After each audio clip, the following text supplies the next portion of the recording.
English ஏன் நம்ம struggle ஆகிறோம்? எதனால் நம்மளால் இங்கிலீஷ் ஸ்கோர் இம்ப்ரூவ் பண்ண முடியல? எதெல்லாம் நம்மளோட இங்கிலீஷ் ஸ்கோர் இம்ப்ரூவ் பண்ணுறத தடுக்குது? அண்டு எப்படி நம்ம இங்கிலீஷை கற்றுக்கலாம் யாரோட உதவியும் இல்லாமல் அப்படிங்கிறத இந்த வீடியோவில் நம்ம பார்க்கலாம். எதனால் நம்மளுக்கு இங்கிலீஷ் வரலை? ஃபஸ்ட்டு கிராமர் மட்டும் எனஃபா இங்கிலீஷ் கிளியர் பண்ணுறதுக்கு? கிராமர் மட்டும் எனஃபா? ஓகே, பார்க்கலாம். இப்போ என்னென்னா, நிறைய பேர் வந்து என்ன பண்ணுறீங்கன்னா, இந்த 120 rule, then subject and agreement, adjective, proposition, இந்த மாதிரி உட்காந்து நீங்கள் ஸ்டார்ட் பண்ண டேலேருந்து இப்போ வர இதை மட்டும், இந்த கிராமர் மட்டுமே வச்சு இங்கிலீஷ் இதுதான் இங்கிலீஷ் அப்படின்னு நினச்சி நம்பிக்கிட்டு இருக்கீங்க. கிராமர் மட்டும் இங்கிலீஷ் கிடையாது.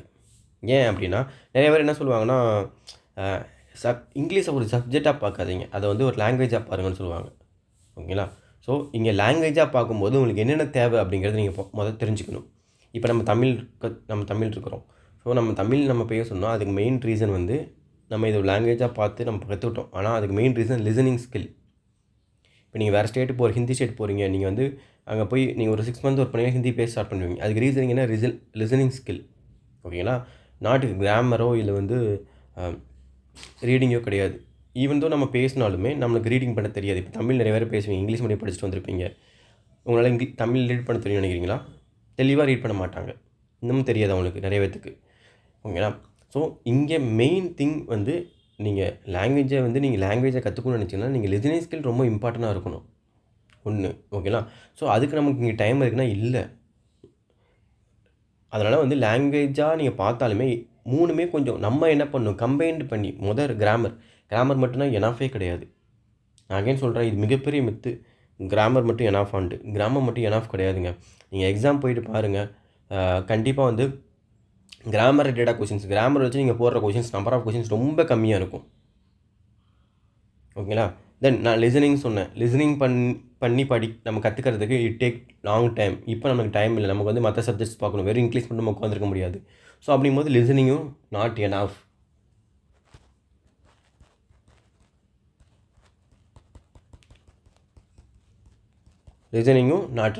கிராமரும் நாட் எனஃப், லிசனிங்கும் நாட் எனஃப்.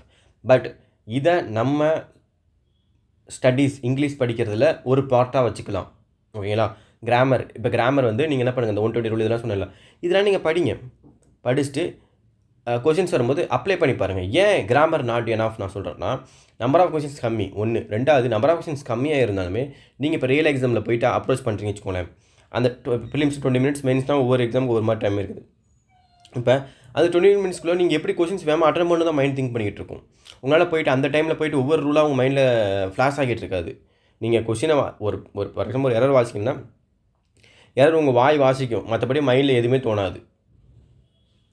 எந்த ஒரு ரூலுமே வந்து உங்கள் மைண்டில் வந்து நிற்காது. நீங்கள் அடிக்கடி ரொம்ப பேசிக்கான rule for good plus ED இந்த மாதிரி ரூல் மேபி வந்து நிற்கும். அதுவுமே நம்ம பார்த்திங்கன்னா சம்டைம் பண்ண மாட்டோம். அதுவே இது நம்ம போடாமல் வந்திருப்போம், அதுவே தப்பாக பண்ணிட்டு வந்திருப்போம். ஓகேங்களா? அதனால் கிராமர் மட்டும் எனஃப் கிடையாது, அதை புரிஞ்சுக்கோங்க. அதனால் இன்னும் கிராமரில் மட்டும் டைம் ஸ்பெண்ட் பண்ணுறது அது தப்பான ஒரு விஷயம். அதை பண்ணிடாதீங்க இனிமேல். ஸோ லிசனிங் மட்டும் இப்போ நம்ம லிசன் மட்டும் பண்ணி நம்ம கற்றுக்கிறோம்னா அதுக்கு இப்போக்கான டைம் இல்லை. ஏன்னா லிசன் மட்டும் நீங்கள் பண்ணி கற்றுக்கிறீங்கன்னா, நம்ம எக்ஸாம்பிள் நான் சொல்கிறேன், நீங்கள் சின்ன குழந்தை இருக்கும்போது நீங்கள் லிசன் பண்ணி மட்டும் கற்றுக்கிறீங்க, கரெக்டு. ஓகேங்களா? ஆனால் அப்போ நம்ம எனி டைம் தமிழை மட்டும்தான் லிசன் பண்ணிக்கிட்டே இருப்போம், வேறு எதுவுமே பண்ண மாட்டோம். பட் எனி டைம் நீங்கள் இங்கிலீஷ் மட்டும் லிசன் பண்ணிக்கிட்டு தான் நீங்கள் கற்றுலாம். பட் அதுக்காக வந்து நம்ம என்ன சொல்கிறோம், இப்போ நமக்கு வந்து மற்ற சப்ஜெக்ட்ஸையும் பார்க்கணும், வேறு இங்கிலீஷ் மட்டும் உட்காந்து பண்ண முடியாது. ஸோ லிசனிங்குமே வந்து நீங்கள் என்ன பண்ணணும், ஜஸ்ட் ஒரு டேக்கு ஒரு சாப்பிடும்போதெல்லாம் வந்து நைட் தூங்குறதுக்கு முன்னாடி ஒரு 30 மினிட்ஸ் ஏதாவது ஒரு சீரீஸ் இந்த சீரீஸ் பார்க்குறீங்கன்னா கண்டிப்பாக நீங்கள் அதுக்கு கண்ட்ரோல் ஆகிடக்கூடாது. உங்கள் கண்ட்ரோலில் தான் அது இருக்கணும். இல்லை ப்ரோ நான் அது கண்ட்ரோலுக்கு போயிடுவேன்னா நீங்கள் சீரீஸ் பார்க்காம வேறு ஏதாவது இங்கிலீஷ் யூடியூப்பில் போய்ட்டு இங்கிலீஷ் கான்வர்சேஷன் ஏதாவது கேளுங்க. டெய்லியுமே ஒரு 1/2 hour கேளுங்க. கான்வர்சேஷன் கேட்கும்போது ஜஸ்ட் கான்வர்சேஷன் மட்டும் கேட்காதீங்க, கீழே சப்டைட்டில் ஓடும், அந்த சப்டைட்டிலோட அந்த கான்வர்சேஷனை கேளுங்க. அந்த கான்வர்சேஷனை கேட்கும்போது அவங்க என்ன சொல்ல வராங்கிறத புரிஞ்சுக்கிறதுக்கு ட்ரை பண்ணுங்கள். சும்மா அப்படியே பேசுகிறாங்கன்னு மட்டும் பார்க்க வேண்டாம், அவங்க என்ன சொல்ல வராங்க தெரியலனா வந்து டக்குன்னு வந்து நான் அதெல்லாம் என்ன பண்ணணும்னு சொல்லி நெக்ஸ்ட் சொல்கிறேன். ஓகே, இப்போ இந்த இப்போ இதில் ரொம்ப ரொம்ப இம்பார்ட்டன்ட் இந்த ரீடிங் தான். காம்படிட்டிவ் எக்ஸாம் நீங்கள் இங்கிலீஷ் நீங்கள் கற்றுக்கணும்னு நினச்சிங்கன்னா அதுக்கு ரொம்ப இம்பார்ட்டன்ட். மற்ற 2 விட இந்த ரீடிங் தான் ரொம்ப இம்பார்ட்டன்ட். ஏன் அப்படின்னா இப்போ நம்மளால் ஒரு கொஷின்ஸ் கரெக்டாக அட்டன் பண்ண முடியல. அதுக்கு ரீசன் என்ன நினைக்கிறீங்க? கிராமர் நினைக்கிறீங்களா? மோர் தென் கிராமர் ரீடிங் ஸ்கில் இல்லாதனால தான். அதாவது ரீடிங் ஸ்கில் மீன்ஸ் என்னென்னா, ஒரு சென்டென்ஸ் வாசிக்கிறீங்க, அந்த சென்டென்ஸ்க்கு மீனிங் என்ன அப்படிங்கிறதுக்கு உங்களுக்கு தெரியாதனால தான் உங்களால் அந்த கொஷின்ஸ் அப்ரோச் பண்ண முடியல. ஃபார் எக்ஸாம்பிள் இந்த ரீடிங் ஸ்கில் எங்கெங்கெல்லாம் யூஸ் ஆகுதுன்னா RC, then parajumble, sentence rearrangement, then fillers, then match the column. இந்த மாதிரி நிறையா டாப்பிக்கில் இந்த ரீடிங் நிறையா இதில் இந்த ரீடிங் தான் உங்களுக்கு இம்பார்ட்டன்ட். எதனால் உங்களால் ஃபில்லர்ஸ் கரெக்டாக போட முடியல? அந்த சென்டென்ஸை படித்த அந்த சென்டென்ஸ்க்கு மீனிங் இதுதானா உங்களால் ஐடென்டிஃபை பண்ண முடியல. நீங்கள் கரெக்டாக ஐடென்டிஃபை பண்ணால் தான் உங்களால் கரெக்டான ஆப்ஷன்ஸ் எடுத்து கிளிக் பண்ண முடியும். நீங்கள் தப்பாக ஐடென்டிஃபை பண்ணுறனால தான் வேறு தப்பான ஆப்ஷன் நீங்கள் கிளிக் பண்ணுறீங்க. ஒன்று. இன்னொன்று வெக்காப் மீனிங் தெரியல. கிராமர் படிச்சிங்கன்னா வெக்காப் கற்றுக்க முடியுமா? கற்றுக்க முடியாது. அப்படின்னா ரீட் பண்ணால் தான் வெக்காப் கற்றுக்க முடியும். ஸோ ஆர்சினாலும் அண்டர்ஸ்டாண்டிங் தேவை. ஸோ நீங்கள் வந்து இங்கிலீஷ்னாலே கண்டிப்பாக மெயினான திங் அண்டர்ஸ்டாண்டிங் தான். நீங்கள் ஒரு லைன் வாசிக்கிறீங்க, அதுக்கு இதுதான் மீனிங் அப்படின்னு நீங்கள் என்றைக்கு கற்றுக்கிற ஸ்டார்ட் பண்ணிட்டீங்களோ நீங்கள் இங்கிலீஷ் கொஞ்சமாக நீங்கள் வந்து இம்ப்ரூவ் பண்ண ஸ்டார்ட் பண்ணிங்கன்னு அர்த்தம். இதுதான் நம்மகிட்ட நிறையா பேர்கிட்ட இல்லை. ஒரு லைன் வாசிக்கும் போது இதுக்கு மீனிங் இது தானா அப்படின்ட்டு நம்மளால் ஐடென்டிஃபை பண்ண முடியலை. ஆமாம் ப்ரோ, எனக்கு வந்து நான் வந்து இதுதான் மீனிங் சொல்லிட்டு என்னால் இன்னமும் ஐடென்டிஃபை பண்ண முடியல ப்ரோ, நான் என்ன பண்ணுறது? ஓகேங்களா, உங்களுக்காக தான் நான் ஒன்று ஆக்சுவலி வந்து நான் இந்த வீடியோ எடுக்கிறது வந்து மெயின் ரீசன் வந்து என்னென்னா, நான் வந்து என்னோடய பாயிண்ட் ஆஃப் வியூவில் மட்டும் எடுக்கலை. நான் நிறைய பேர்கிட்ட பேசினேன், ஒரு ஆர்ஐடி பண்ணேன். ஓகே, எனக்கு தெரிஞ்ச பீப்பிள்கிட்டலாம் இங்கிலீஷ் ஸ்ட்ரகிளாகிறவங்கள்ட்ட நான் பேசினேன். பேசும்போது ஈவன் நானுமே இங்கிலீஷ் ஸ்பீக் தான். ஸோ என்னோடய ஒப்பீனியன் வரும், அவங்க ஒப்பீனியன், எல்லா ஒப்பீனியன் வருது. இதில் மெயினாக எல்லோரும் சொல்ல ஒரு விஷயம் வந்து எனக்கு இங்கிலீஷை அண்டர்ஸ்டாண்ட் பண்ண தெரியல. அது ஒரு பேராகிராஃப் ரீட் பண்ணுறேன், அதுக்கு மீனிங் தெரியல. அதை எப்படி நான் கற்றுக்கணும்னு தெரியல. நான் ரீட் பண்ணுறது கரெக்டு தானா? நான் ஒரு சென்டென்ஸ் ரீட் பண்ணி நான் ஒரு மீனிங் புரிஞ்சுக்கிறேன், இது கரெக்டு தானே என்னால் செக்கும் பண்ண முடியல. நம்ம தப்பாக இதுக்கு மீனிங் இதுதான் சொல்லிட்டு நம்ம தப்பாக நம்ம புரிஞ்சுக்கிறத தாண்டி நம்ம கடைசி வரை தப்பாக தான் புரிஞ்சுக்கிட்டு இருப்போம். ஓகேங்களா, ஸோ எல்லோரும் மற்றவங்க சொன்னது வந்து இதுதான். ஸோ அவங்க சொன்னதை தான் வச்சு தான் நான் இந்த வீடியோ பேசுகிறேன். ஓகேங்களா, ஸோ அந்த வீடியோ பொறுத்தவரை ஜஸ்ட் என்னோடய வியூ அண்ட் நான் கேட்டவங்கள்ட்ட வச்சு நான் ஒரு ஒப்பீனியனுக்கு ஒரு இதில் வந்து சொல்கிறேன். ஓகேங்களா, இதில் உங்களுக்கு என்ன தேவையோ அதை நீங்கள் எடுத்துக்கோங்க. இதுதான், இதை ஃபாலோ பண்ண, இப்படி ஃபாலோ பண்ணால் தான் நீங்கள் கிளியர் பண்ண முடியும், இப்படி ஃபாலோ பண்ண மட்டும் தான் இங்கிலீஷ் கிளியர் பண்ண முடியும் அப்படின்னு நான் எதுவுமே நான் சொல்லலை. ஜஸ்ட் இது வந்து என்னோடய ஒப்பீனியன். ஓகேங்களா, ஸோ ஃபஸ்ட்டு நம்ம ரீடிங்குள்ளே போவோம். ரீடிங் ஓகே ப்ரோ, இப்போ நான் வந்து ரீடிங் வந்து நான் எனக்கு நீங்கள் சொல்கிறது கரெக்டு தான் ப்ரோ, நானுமே ஃபீல் பண்ணுறேன். கிராமரை விட இதை மித்ததோட நான் இங்கிலீஷ் தான், ரீடிங் தான் எனக்கு முக்கியமாக தோணுது. ரீடிங் பண்ணும்போது எனக்கு மீனிங் தெரியல ப்ரோ, நான் இப்போ என்ன பண்ணுறது? ஓகே, எப்படி கற்றுக்கலாம் வாங்க பார்க்கலாமா?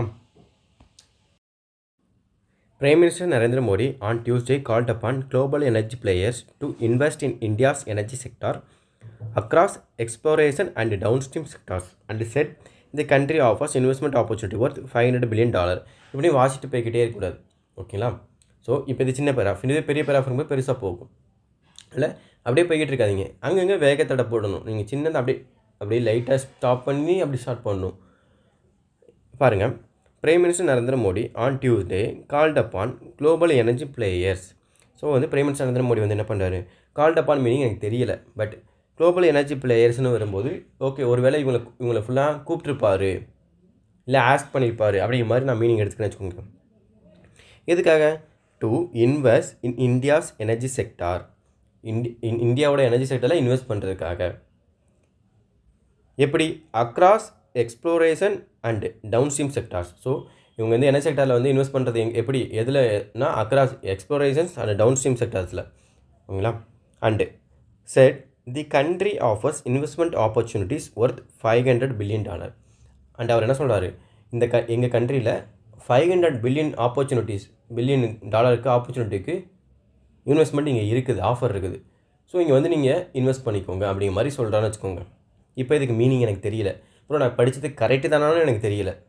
ஓகேவா, இதில் எனக்கு கால்ட் அப்பானுக்கு மீனிங் தெரியல, நான் பண்ணது கரெக்டு தானா, இது எப்படி நான் பண்ணது கரெக்டு தானா அப்படிங்கிறத செக் பண்ணலான்னா,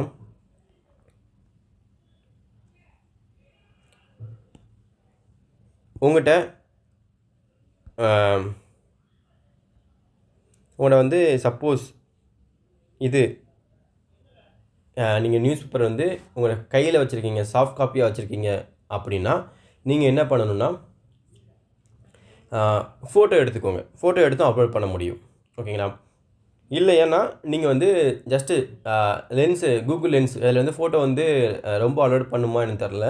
ஸோ சப்போஸ் அலோவ் பண்ணலன்னா நீங்கள் என்ன பண்ணுங்கள், கூகுள் லென்ஸில் ஃபோட்டோ எடுத்து அப்படியே நீங்கள் காப்பி பண்ணி அதை இதை காப்பி பண்ணிடலாம். காப்பி பண்ணி இதில் பேஸ்ட் பண்ணிக்கலாம். ஓகேங்களா? இப்போ இதில் எடுத்து போட்டுட்டு ரொம்ப சிம்பிள் மேனரில் நைட் ஃபுல்லாக காப்பியால்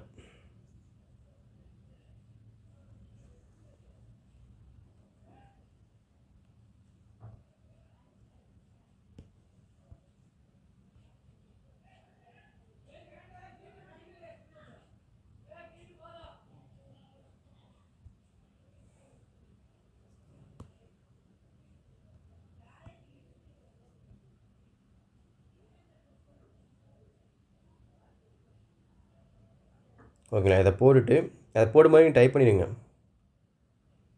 நான் ஆக்சுவலி இதுக்கு முன்னாடி வந்து தமிழில் ஒரு இதுக்கான மீனிங் கேட்டிருந்தேன், அதனால் அப்படியே தமிழில் வருது. ஓகேங்களா? Right.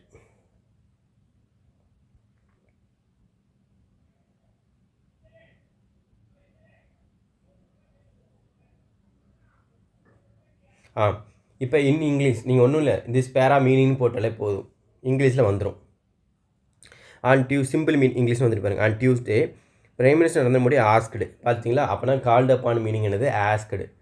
Energy companies from around the world invest in India's energy sector. இது உங்களால் புரிஞ்சுக்கிற முடியும். ஓகேங்களா? அது கால்ட் அப்பான் மீனிங் தெரியல, பட் ஆஸ்க்டு இது அந்த நம்ம பார்த்த பேராஃப் வந்து ரொம்ப சிம்பிள் தான். அதனால் உங்களுக்கு வந்து இதுவும் அதுவும் ஒரே மாதிரி தான் இருக்கும், சிமிலராக தான் இருக்கும், லைட்டாக தான் இருக்கும். பட் கொஞ்சம் டஃப்பாக நான் எக்ஸாம்பிள் எப்படி பண்ணணும் அப்படிங்கிறத சொல்கிறேன். He said India has many investment opportunities worth. So இந்தியாஸில் மெனி இன்வெஸ்ட்மெண்ட் ஆப்பர்ச்சுனிட்டி இருக்குது. அபவுட் எவ்வளோனா 500 பில்லியன். எக்ஸ்பெஷலி எங்கன்னா oil and gas exploration. So exploration என்னது? வெறும் எக்ஸ்ப்ளோரேஷன் எதை exploration? Oil and gas. And downstream செக்டார்னால் அதுக்கு ரிலேட்டடான அந்த ஆயில் அண்டு கேஸ் ரிலேட்டடான செக்டார்ஸ். ஓகேங்களா? ஸோ இந்த மாதிரி கொடுத்துரும். இந்த மாதிரி கொடுத்துச்சுன்னா உங்களுக்கு புரியும். இப்போ சப்போஸ் இதுவுமே உங்களுக்கு புரியணும்னா I did not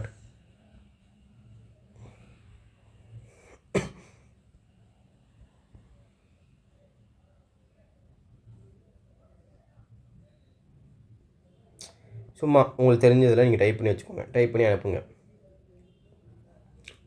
அதுக்கப்புறம் இன்னமும் அது வந்து அதை இது பண்ணி உங்களுக்கு சொல்லுவோம். Prime minister Modi asking big energy companies from other countries. So around இது வேல்யூ இருந்துச்சா, இப்போ other countries to put their money in India. ரொம்ப சிம்பிளாக இன்வெஸ்ட்மெண்ட்டுங்கிறத மணி இந்தியாவில் போடுங்க அப்படின்னு சொல்கிறாரு. மாதிரி அது நம்மளுக்கு ஏற்ற மாதிரி சிம்பிள் டேமில் மாற்றும். அது India has many chances to business in energy. இந்தியாவில் வந்து எங்களுக்கு அதான் இன்வெஸ்ட்மெண்ட் ஆப்பர்ச்சுனிட்டி நிறையா இருக்குன்னு சொல்கிறாங்கல்ல, எங்கள்கிட்ட நிறைய சான்சஸ் இருக்குது. ஸோ நீங்கள் நிறைய ஏர்ன் பண்ண முடியும். டோட்டல் ஆப்பர்ச்சுனிட்டி அந்த ஆப்பர்ச்சுனிட்டி பார்த்தீங்கன்னா 500 crore.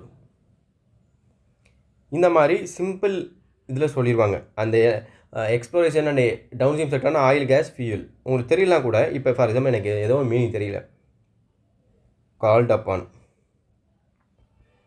மீனிங்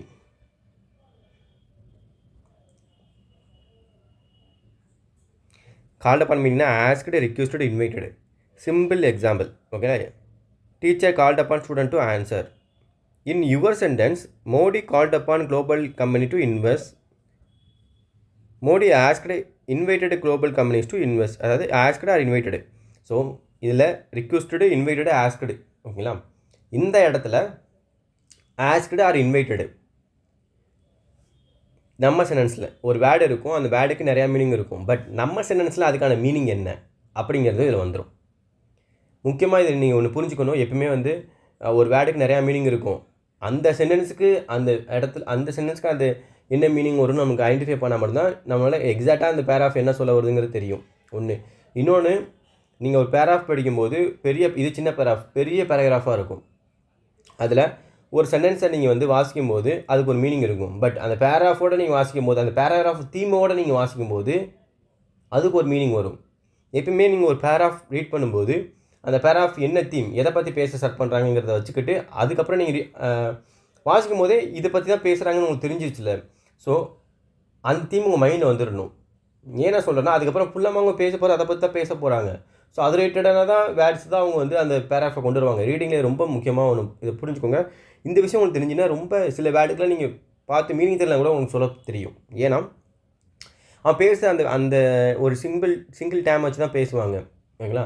அந்த டேம் வச்சே ஃபுல்லாமே அந்த பேராகிராஃப் போகும்போது நீங்கள் ஃபுல்லாமே அந்த பேராகிராஃபில் வர இது எல்லாமே அது ரிலேட்டடாக தான் இருக்க போகுது அப்படின்னு உங்கள் மைண்டுக்கு தெரிஞ்சிட்டனாலே போதும். அது ரிலேட்டடாக இப்போ கிரிக்கெட் பற்றி பேசுகிறாங்கன்னா கிரிக்கெட் பற்றி மட்டும்தான் ரிலேட்டடான வேர்ட்ஸாக இருக்க போகுது. ஸோ உங்கள் மைண்டில் புரிஞ்சுக்கணும் இதை பற்றி தான் பேசுகிறாங்க. அப்புறம் இது கூட இருக்கிற டேம்ஸ் எல்லாமே இந்த மாதிரி தான் வரும் அப்படிங்கிறத நீங்கள் ஐடென்டிஃபை பண்ணிக்கணும். இப்படி தான் இங்கிலீஷ் படிக்கணும். இப்போ சப்போஸ் எனக்கு இந்த பேராகிராஃப் மீனிங் தெரியல, எனக்கு அதில் போட்டுமே தெரில ப்ரோ,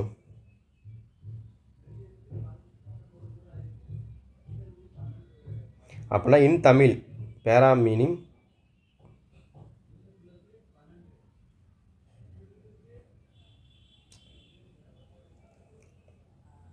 இப்போ பாருங்கள் தமிழில் சொல்லிடுவான்.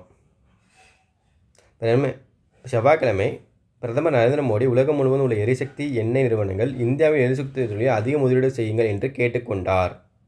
அவர் மேலும் எண்ணெய் மற்றும் எரிவாயு தேடுதல், ஸோ எக்ஸ்ப்ளோரேஷனாக என்னது தேடுதல், ஓகேங்களா, எண்ணெய் சுத்திகரிப்பு, பெட்ரோல் டீசல் தயாரிப்பு போன்ற துறைகளும். ஸோ அப்போனா டவுன்ஸ்ட்ரீம் செக்டார் என்னது, எண்ணெயை வந்து ரீஃபைன் பண்ணுறது, பெட்ரோல் ரீஃபைன் பண்ணுறது, டீசல் ரீஃபைன் பண்ணுறது, சுத்திகரிப்பு இருக்குல்ல அந்த மாதிரி தயாரிப்பு துறைகளிலும் இந்தியாவில் $500 பில்லியன் அளவுக்கு பெரிய முதலீட்டு வாய்ப்புகள் உள்ளன என்று கூறியுள்ளார்.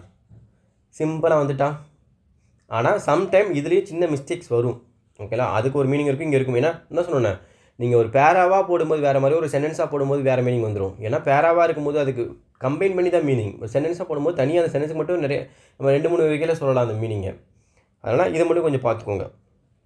ஸோ இப்படி தான் இங்கிலீஷை நீங்கள் லேர்ன் பண்ண போகிறீங்க. இனிமேல் ரீடிங்கை டெய்லியும் ஒரு 1 hour மேலே ரீட் பண்ணுங்கள். ரீட் பண்ணும்போது ChatGPT உங்க கூட வச்சுக்கோங்க. யார் உதவியும் தேவையில்லை நம்மளுக்கு. இப்போ மெயினான விஷயம் என்னென்னா, எனக்கு இங்கிலீஷ் கற்றுக்கிறதுக்கு எனக்கு நான் ரீட் பண்ணுறதுக்கு இது கரெக்டு தானா, நான் இது எனக்கு கரெக்டாக தான் தெரியாத உங்கள் டவுட்ஸை கிளியர் பண்ணுறதுக்கு நம்மளுக்கு இப்போ டெக்னாலஜி வந்துட்டு. நாங்கள் படிக்கும்போது இந்த டெக்னாலஜி கிடையாது. ஓகேங்களா?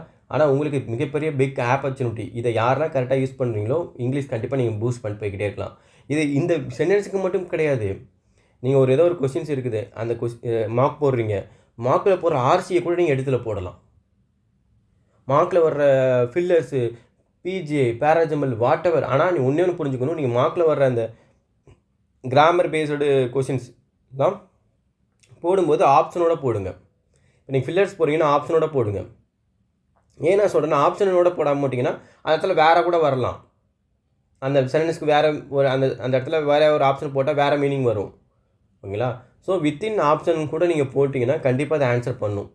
ஏன் இது கரெக்டுங்கிறதையும் ஆன்சர் பண்ணும். ஏன் இது மற்ற ஆப்ஷனாக வராதுன்னு நீங்கள் கேட்டிங்கன்னா அதுக்கும் ஆன்சர் பண்ணும். ஸோ உங்களால் வந்து ஏன் இது வருது, ஏன் மற்ற ஆப்ஷன் வராதுங்கிறத நீங்கள் இந்த ChatGPT வச்சு நீங்கள் ஐடென்டிஃபை பண்ணிக்கலாம். நீங்கள் யார்ட்டையும் போய் கேட்கணும், ஐயோ நான் என்ன பண்ணுறது, முக்கியமான ஸ்ட்ரகிள் என்ன, தடங்கள் என்னது இங்கிலீஷுக்கு ஒன்று தெரியல, அதை யார்கிட்ட போய் கேட்குறது தெரியாமல் தானே முடிச்சுக்கிட்டு இருந்தோம். ப்ராப்ளம் சால்வ்டா. ப்ராப்ளம் சால்வ்டா. ஸோ இனிமேல் ChatGPT யூஸ் பண்ணுங்கள். இது it is not about only reading மட்டும், என்ன சொல்கிறது, இப்போ நியூஸ் பேப்பருக்கு மட்டும் கிடையாது. உங்களுடைய டவுட்ஸ் எதை வேணால் இதில் இங்கிலீஷ் ரிலேட்டடாக கேட்கலாம். ஆனால் ஒரு இம்பார்ட்டண்டாக ஒன்று சொல்லிடுறேன், இதுவும் சம்டைம் தப்பு பண்ணும். அதனால் நீங்கள் ஆப்ஷனோட போட்டு உங்களுக்கு ஆன்சர் தெரியும்ல, அந்த ஆன்சரு சப்போஸ் இது மாற்றி சொல்லுதுன்னா இந்த ஆன்சர் தானே திஸ். ஃபார் எக்ஸாம்பிள் நீங்கள் ஒரு கொஷின் போடுறீங்க, இது வேறு ஒரு ஆன்சர் சொல்லுது, அப்போ வந்து உங்களுக்கு ஒரு ஆன்சர் வேறு மார்க்கில் இருக்கலாம். இப்போ நீங்கள் என்ன பண்ணிடலாம், எனக்கு for this question answer is D, but you tell you set option A, which one is correct அப்படின்னு நீங்கள் கேட்டிங்கன்னா அது அகெயின் வந்து அதை செக் பண்ணி வெரிஃபை பண்ணி உங்களுக்கு சொல்லும். ஓகேங்களா? அதனால் இப்படிலாம் சில விஷயங்கள் அதுவும் இருக்குது. அது நம்ம கொஞ்சம் அது அங்கங்கே நடக்கும். அதையும் நீங்கள் பார்த்துக்கிட்டு இந்த சோர்ஸை நீங்கள் யூஸ் பண்ணிங்கன்னா டெஃபினெட்லி இது வந்து ஒரு பிக், என்ன சொல்கிறது, கேம் சேஞ்சராக உங்கள் லைஃப்பில் இருக்கும் இங்கிலீஷ் கற்றுக்கிறதுக்கு. ஓகேங்களா? அண்டு திஸ் வீடியோ பார்த்தீங்கன்னா ஒன்லி என்ன சொல்கிறது, என்னுடைய ஒப்பீனியன் மட்டுமே தவிர்த்து உங்களுக்கு என்ன தேவைங்கிறத நீங்கள் என்கிட்ட மருந்து இல்லை எல்லாட்டையும் எடுத்துக்கோங்க. ஓகேங்களா? பட் எது கரெக்டான வழின்னு எடுத்துக்கிட்டு ப்ரொசீட் பண்ணுங்கள். கண்டிப்பாக எல்லோரும் இந்த வட்டம் கிளியர் பண்ணிடலாம் எக்ஸாம்ஸ். அதனால் இந்த கிராமர், லிசனிங், ரீடிங் நம்ம ஜோனுக்கு இப்போ ரீடிங் தான் ரொம்ப ரொம்ப முக்கியம். நீங்கள் நிறையா ரீட் பண்ணாலே பேரலாக லிசனிங் வச்சுக்கிட்டிங்கனாலே வித்தவுட் கிராமர் நம்மளால் வந்து இந்த சென்டென்ஸில் இங்கே தான் தப்பு இருக்குதுன்னு நம்மளால் ஐடென்டிஃபை பண்ண முடிய அளவுக்கு நம்ம வந்துடலாம். ஆக்சுவலி வெறும் கிராமர் மட்டும் வச்சு இந்த ரெண்டையும் கொண்டு வர முடியாது. அதாவது ரீடிங்கை நீங்கள் வந்து கொண்டு வர முடியாது. பட் உங்களால் ரீடிங் அண்ட் லிசனிங் வச்சுக்கிட்டு கிராமரே படிக்காமல் கூட அவங்களால கிராமர் பண்ண முடியும். நீங்கள் கிராமர் ஏன்னா நீங்கள் போயிட்டு நிறையா பேர் இங்கிலீஷ் பண்ணுவாங்க, அவங்களுக்கு வந்து கரெக்டாக போடுவாங்க. நீங்கள் இது எப்படி வந்துச்சுன்னு கேளுங்க, ஆன்சர் தெரியாது. நான் படிக்கும்போது இடத்துல தப்பாக எனக்கு ஃபீல் ஆகுது அப்படின்னு சொல்லுவாங்க. அவங்களுக்கு கிராமர் தெரியாது, ஆனால் கரெக்டாக பண்ணுறாங்களா, மார்க் நல்லா பண்ணுறாங்களா? ரீசன் வந்து அவங்க இந்த ரீடிங் அண்ட் லிசனிங் மூலிமா தான் அவங்க வந்து டெவலப் ஆகிருப்பாங்க. நீங்கள் கிராமர் வச்சு டெவலப் ஆகிறத விட இந்த ரெண்டு வச்சு டெவலப் ஆனீங்கன்னா பெட்டராக இருக்கும். இது வந்து என்னோடய ஒப்பீனியன். நான் அகைன் சொல்லிடுறேன், it is all about my opinion. நான் சொல்கிறது மேபி ஒரு சில ஆளுக்கு கரெக்டாக, ஏன்னா இப்போ ஒரு ஆளுக்கு ரெட்டு பிடிக்கும், ஒரு ஆளுக்கு ப்ளூ பிடிக்கும். அது ஏன் நம்மளுக்கு தெரியாது. அதே மாதிரி தான் இந்த செக்டரை பொறுத்தவரை நிறைய சக்ஸஸ் ஸ்டோரி இருக்கும். ஓகேங்களா? ஒவ்வொருத்தவங்களுக்கும் ஒரு பிளான் சொல்லுவாங்க. எல்லா பிளானும் எல்லாத்தையுமே கரெக்டாக இருக்காது. ஒவ்வொரு ஆளுக்கும் ஒவ்வொரு வே, ஏன்னா அவங்களுடைய மைண்ட் செட் என்ன, அவங்களுடைய கெப்பாசிட்டி என்ன, அவங்க நாலேஜ் என்ன, இதெல்லாம் டிசைட் பண்ணும். அப்படிங்கும்போது ஒவ்வொரு ஆளுக்கும் ஒவ்வொரு வே இருக்கலாம். ஓகேங்களா? ஸோ உங்களுக்கு என்ன வேணும் நீங்கள் ஐடென்டிஃபை பண்ணிட்டு நீங்கள் சூஸ் பண்ணிக்கோங்க. அது தப்பே. நான் என்னை மட்டும் ஃபாலோ பண்ணுங்க நான் சொல்லவே மாட்டேன். அதை மட்டும் நான் தெளிவாக சொல்லிடுறேன். ஏன்னா இது ஒரு ஃபேக்ட் மாதிரி நான் சொல்கிறேன். கிராமர் கற்றுக்கிட்டு நீங்கள் போகிறத விட இந்த ரெண்டையும் வச்சுக்கிட்டு நீங்கள் போனீங்கன்னா உங்களுக்கு ரீடிங் ஹேபிட்ஸ், அதாவது நீங்கள் பேராகிராஃப் அண்டர்ஸ்டாண்டிங்கும் வந்துடும். ரெண்டாவது கிராமரும் உங்களுக்கு தெரியாமலே உங்கள் நாலேஜில் இன்பில்ட் ஆயிரும். இப்போ நமக்கு அதான் சொல்கிறேன், நமக்கு தமிழ் இலக்கணம் தெரியுமானா தெரியாது, ஆனால் கரெக்டாக பேசி எல்லாமே பண்ணுறோம்ல, அந்த மாதிரி இன்பில்ட் ஆயிரும். ஆனால் இப்போ நான் பேசுகிறது வந்து ஒரு இலக்கணம் கேட்டால் என்னால் சொல்ல முடியாது. பட் இது மிஸ்டேக்குன்னு என்னால் சொல்லிட முடிஞ்சிடும். அதே மாதிரி தான் கிராமர் வந்து நீங்கள் கிராமர் பேசுகிறாக போனீங்கன்னா இந்த ரெண்டுலேயும் நீங்கள் டெவலப் ஆகிறது ரொம்ப டஃப்பாக இருக்கும். அதுக்கே ரொம்ப டைம் எடுத்துரும். ஸோ பெட்டர் வந்து இந்த லிசனிங் அண்ட் ரீடிங் மூலிமா போங்க. அண்டு ரீடிங் கண்டிப்பாக பண்ணுங்கள். இவனால உங்களுக்கு இருந்த ஒரு ஸ்ட்ரகுளும் இப்போ நான் அதை என்ன சொல்கிறது, அதை வந்து ஈஸியாக ஆக்கிறதுக்கு நான் சொல்லிட்டேன். ஓகே, ஸோ இதுதான் இந்த வீடியோ. அண்டு நெக்ஸ்ட் வீடியோவில் நம்ம வந்து குவான்ஸ், இதே மாதிரி குவான்ஸுக்கு பார்க்க போகிறோம். அண்டு குவான்ஸில் பார்த்தீங்கன்னா சர்ப்ரைஸ் ஆல்சோ தர். என்னென்னா நம்ம கிளாஸ் ஸ்டார்ட் பண்ண போகிறோம்ல குவான்ஸுக்கு. ஸோ அதை வந்து நம்ம சர்ப்ரைஸ் மீன்ஸ் நம்ம வேறு ஒன்றும் இல்லை, நம்ம கிளாஸ் ஸ்டார்ட் பண்ணுறது தான். ஓகேங்களா? அண்டு 2026 எப்படி படிக்கணும்னு சொல்லிட்டு ஒரு வீடியோ போட்டிருக்கேன். அதை பார்க்காதவங்க இந்த வீடியோ பார்த்து முடிச்சிங்கன்னா அதையும் பார்த்துருங்க. ஏன்னா இந்த 3 வீடியோ தான் இந்த 2026க்கான உங்களுக்கு ஒரு பெரிய சேஞ்சஸ் கொடுக்க போகுது. அதனால் இந்த வீடியோ பார்க்குறவங்க சப்போஸ் அந்த வீடியோ பார்க்கலன்னா ஒன்ஸ் ஆர்ஆர்பி கிளர்க் முடிச்சுட்டு வாங்க, அதையும் பார்த்துருங்க. ஓகேங்களா? அண்டு ப்ரோ, எனக்கு நீங்கள் இதை சொல்லிட்டீங்க ப்ரோ, இது போக வேறு ஏதாவது இங்கிலீஷில் உங்களுக்கு டவுட்ஸ் இருக்கும்ல ப்ரோ, இது நீங்கள் சொன்னது ஓகே, ஆனால் இந்த மாதிரி டவுட்ஸ் இதெல்லாம் என்ன ப்ரோ இப்போ நான் பண்ணுறது, இப்படிலாம் நான் என்ன பண்ணுறது ப்ரோ அப்படிங்கிற டவுட்ஸை நீங்கள் கமெண்டில் போடுங்க. நம்ம அதையுமே நெக்ஸ்ட் டிஸ்கஸ் பண்ணி நம்ம பேசலாம். அண்டு இந்த வீடியோ பிடிச்சிருந்தா உங்கள் சப்போர்ட்டை கொடுங்க. ஓகேங்களா? தேங்க்யூ.